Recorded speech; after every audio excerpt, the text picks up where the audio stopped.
Hello friends, welcome to my YouTube channel AKD classes. जैसे कि दोस्तों आपको पता होगा, मैंने अपने यूट्यूब चैनल का नाम चेंज कर दिया है। आकाश क्लासेस से AKD क्लासेस कर दिया क्योंकि वो सर्च बार में नहीं आता था, इसलिए मैंने AKD क्लासेस कर दिया है। तो चलिए दोस्तों, आज मैं कुछ मैथ के क्वेश्चन लेकर आया हूँ जो कि SSC GD और रेलवे ग्रुप डी में मोस्टली पूछे जाते हैं। ये मैथ का प्रैक्टिस सेट है, तो आइए दोस्तों बिना देरी किए मैथ के कुछ क्वेश्चन सॉल्व करते हैं। क्वेश्चन नंबर 1 है आपका, 3 क्रमिक पूर्ण संख्याएं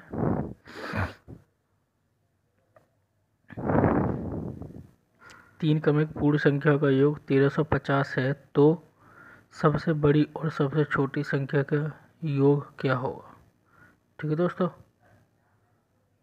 सबसे बड़ी तथा सबसे छोटी संख्या का योग क्या होगा, क्वेश्चन में ये कह रहा है। ठीक, चलिए क्वेश्चन को देख लेते हैं।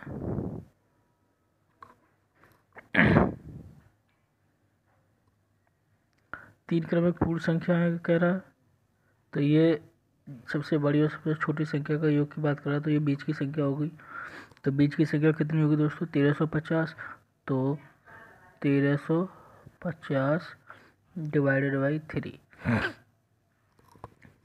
ठीक है दोस्तों, 1350 डिवाइडेड बाई 3 करोगे तो 3 चौक 12, 13 तो 5 15 और 0। ये बीच की संख्या कितनी आ गई दोस्तों, 450। अगर इसमें आप एक ऐड कर देते हो तो आगे की संख्या आ जाएगी 451, और एक अगर लेस कर देते हो तो कितनी आ जाएगी, 449। ठीक दोस्तों, इसके बाद कह रहा है सबसे बड़ी और सबसे छोटी संख्या का योग होता है। सबसे बड़ी संख्या कौन सी होगी आपकी, 451, और सबसे छोटी संख्या आपकी दोस्तों कौन सी होगी, 449। तो ये क्वेश्चन में यही कह रहा है कि इन दोनों का योग ही आपको बताना है बस। ठीक है, आपको इन दोनों का योग ही बताना है। तो इन दोनों को जोड़ लो तो कितना हो गया, इन दोनों को जोड़ोगे 9 और 10 का 0 हासिल 1, 5 और 6 6 10 का 0 हासिल 1, 4 दूनी 8 और 1 9। तो दोस्तों जोड़ने पर ये कितना हो जाएगा दोस्तों, 900। तो ये 900 आपका ऑप्शन नंबर सी आपका करेक्ट आंसर हो जाएगा। चलिए क्वेश्चन नंबर सेकंड देखते हैं दोस्तों। क्वेश्चन नंबर सेकंड में कह रहा है कि दो संख्या का गुणनफल 45 है, उनके उनके वर्ग का योग कितना है, 106, तो संख्या क्या होगी। ठीक दोस्तों, कह रहा है तो संख्या क्या होगी। चलिए क्वेश्चन देख लेते हैं।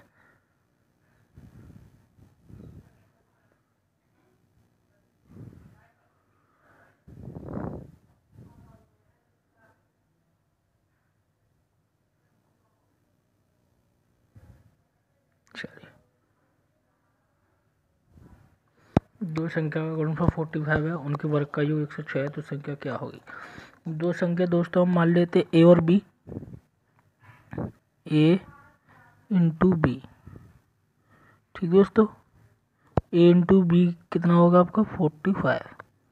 ठीक, अब कह रहा है उनके वर्ग का योग, पहली संख्या ए दूसरी संख्या बी, उनका गुणनफल 45 तथा उनके वर्ग का योग ए स्क्वायर प्लस बी स्क्वायर कितना है दोस्तों, 106। ठीक है, उनके वर्ग का योग कितना है, 106, तो संख्या बतानी है। तो इसमें एक फॉर्मूला होता है आपका, ए प्लस बी का whole square, A square plus B square plus 2ab। ठीक, इसमें ये आप वैल्यू पुट कर दोगे। ठीक है दोस्तों, इसमें ये आप वैल्यू पुट कर दोगे तो A square plus B square कितना हो जाएगा दोस्तों, 106। नेक्स्ट पेज पे बता देता हूँ,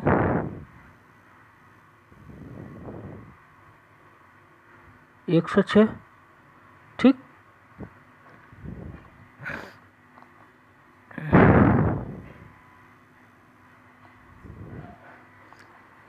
ए स्क्वायर प्लस बी स्क्वायर कितना हो जाएगा, 106।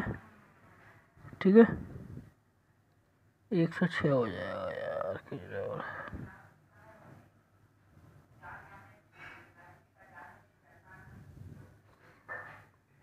ये यहाँ से मैंने मिटा दिया, आप ध्यान रखना। तो A square plus B square plus 2ab, ठीक। A square plus B square की वैल्यू यहाँ पुट कर देंगे तो कितना हो गया, ए स्क्वायर, एक second, A square plus B square कितना हो गया 106 प्लस 2ab कितना है 45 इंटू 2 में करेंगे तो कितना होगा 90, ठीक है। 90 और 106 कितने हो गए 100, 190, 196 हो गए, ठीक है दोस्तों। ये कितने हो गए 196 हो गए, ठीक। अब ये 196 हो गए तो 196 कैसे हो गए, ए प्लस बी का होल स्क्वायर बराबर 196 हो जाएंगे, ठीक। ए प्लस बी का होल स्क्वायर बराबर 196 हो जाएंगे, ठीक है। ए प्लस बी का होल स्क्वायर बराबर इक्वल टू 196। अब 196 का होल स्क्वायर अगर ये हो जाएगा ए प्लस बी का होल स्क्वायर तो ए प्लस बी कितना हो जाएगा रूट 196। तो ए प्लस बी कितना हो जाएगा दोस्तों आपका 14 हो जाएगा। तो यहाँ तक समझ में आया दोस्तों। अब क्वेश्चन को सॉल्व कर लेंगे। ए प्लस ए बी कितना आया था अपना, ए बी आया था 45, ए बी आया था 45, ठीक। और ए प्लस बी आ गया आपका 14। अब एक फॉर्मूला पुट कर लेंगे, आपने फॉर्मूला पढ़ा होगा ए माइनस बी का होल स्क्वायर का फॉर्मूला पढ़ा होगा, ए माइनस बी का होल स्क्वायर स्पेशल फॉर्मूला, उसमें ए प्लस बी का होल स्क्वायर माइनस 4ab वाला फॉर्मूला पढ़ा होगा, ठीक। तो ए प्लस बी का होल स्क्वायर पुट कर देंगे इसमें। ए प्लस बी कितना है 14, तो 14 का होल स्क्वायर हो जाएगा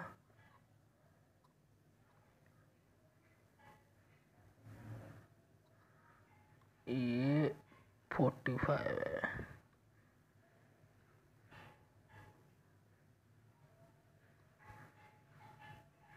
चौदह का होल स्क्वायर हो जाएगा दोस्तों, 14 का होल स्क्वायर माइनस 4 इंटू 45, 14 में कितना होगा दोस्तों 196, ठीक है।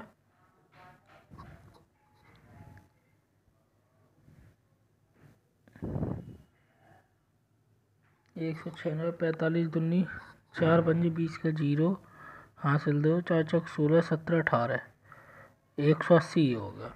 तो बचे कितने दोस्तों 16 बचे, 16 बचे।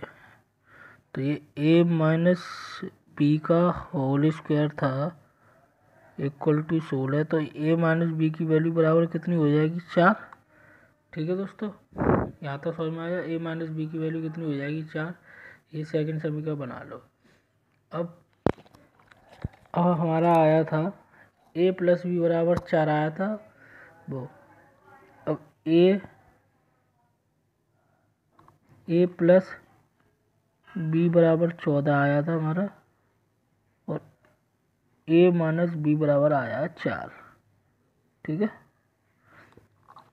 इन्हें जोड़ देंगे तो 2 के बराबर कितना हो जाएगा अपना 18। तो ए इक्वल टू कितना हो जाएगा हमारा 9, ठीक है। ए की वैल्यू कितनी आ गई 9 आ गई। ए की वैल्यू इसमें रख देंगे, एक समीकरण में रख देंगे।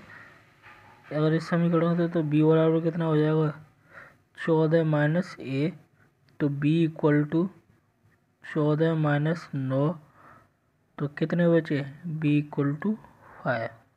तो हमारी एक वैल्यू आ जाएगी 9 और एक वैल्यू आ जाएगी दोस्तों 5, ठीक है। आइए क्वेश्चन में देख लेते हैं। एक वैल्यू 9 और 5, यानी कि ऑप्शन नंबर ए हमारा करेक्ट आंसर है, ठीक है दोस्तों। चलिए क्वेश्चन नंबर 3 की ओर चलते हैं। क्वेश्चन नंबर 3 में कह रहा है दो संख्याओं का अंतर 29 है तथा उन संख्याओं के वर्गों का अंतर कितना है 145। उन संख्याओं का अंतर क्या होगा वो बताना है, ठीक। उन संख्याओं का अंतर क्या होगा वो आपको बताना है। चलिए, दो संख्या मान लेते हैं दोस्तों, ए और बी। ए और माइनस बी का अंतर कितना है आपका 29, ठीक। तथा उन संख्याओं के वर्गों का अंतर कितना हो गया, A square minus B square बराबर 145, ठीक। यहाँ तक समझ में आया दोस्तों। इसके बाद कह रहा है क्वेश्चन में, तो उन संख्याओं का अंतर बताना, ए माइनस बी बराबर क्या होगा। तो ये आपने फॉर्मूला पढ़ाया होगा, एक कोष्टक में ए प्लस बी और एक कोष्टक में ए माइनस बी। इसे ऐसे लिख सकते हैं बराबर 145। हमारा ए माइनस बी कितना है, 29 है। ए माइनस बी 29 है, तो ए प्लस बी बराबर कितना हो जाएगा। इसमें अगर ए माइनस बी की वैल्यू पुट कर देंगे 29, तो ए प्लस बी कितना हो जाएगा 145 डिवाइडेड बाई 39, ठीक है। अब इसे डिवाइड कर देंगे 29 से, तो 29 पंजे 145 होते हैं दोस्तों, ठीक है। 5 बार जाएगा, तो ये ए माइनस बी की वैल्यू कितनी आ जाएगी 5, ठीक है। तो ए माइनस बी की वैल्यू आ जाएगी दोस्तों आपकी 5। चलिए,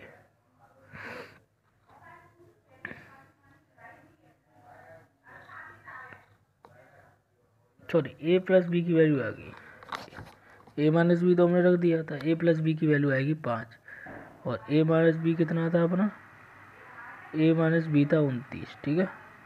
तो बस क्वेश्चन को सॉल्व कर लेते हैं। यहाँ से जोड़ देंगे, जोड़ने पर 2 इक्वल टू कितना होगा 29 और 5 कितना हो गया 34। तो ए इक्वल टू बराबर कितना हो गया 17। अगर ए इक्वल टू 17 होगा, अगर ए की वैल्यू इस वाले में रख दो या इसमें रख दो, किसी में भी रख दो, ए इक्वल टू अगर 17 हो गया तो इसमें रख दो वैल्यू, तो बी इक्वल टू कितना हो जाएगा 17 में से 5 घटा दो, कितने बचे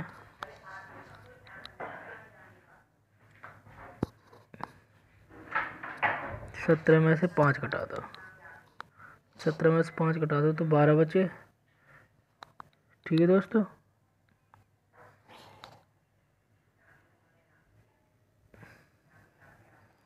सत्रह में से 5 घटा दो तो 12 बचे, बी की वैल्यू आ गई, ए की वैल्यू आ गई, ये बी की वैल्यू आ गई, ये है ना, ए की वैल्यू आ गई है, बी की वैल्यू आ गई है 12। अब ये कह रहा है आप दोनों का अंतर बताइए, ठीक है।